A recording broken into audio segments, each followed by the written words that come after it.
வணக்கம் friends, welcome to Karthik study circle academy. Friends, இந்த question பாருங்கள். ஒரு சதுரத்தோட பரப்பளவு கேட்குறாங்க, area of a square.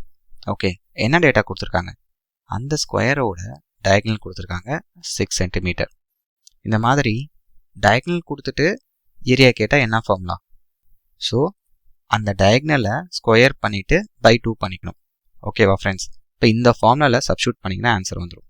Okay, so இங்கே மூலை விட்டம் எவ்வளோ கொடுத்துருக்காங்க? 6 சென்டிமீட்டர். ஸோ அந்த 6 ஸ்கொயர் பண்ணுங்க. So 6 square 36. வர ஆன்சர் என்ன பண்ணும்? 2வால் டிவைட் பண்ணிக்கணும். அப்போ இந்த கொஷினுக்கு 18 சென்டிமீட்டர் ஸ்கொயர். ஓகே, அப்போ சதுரத்தோட பரப்பளவு எவ்வளோ friends? 18 centimetre square. Option C தான் கரெக்ட் ஆன்சர். சி ஃப்ரெண்ட்ஸ், இந்த ஃபார்முலா நல்லா பார்த்துக்கோங்க. இது ரொம்ப இம்பார்ட்டன்ட்.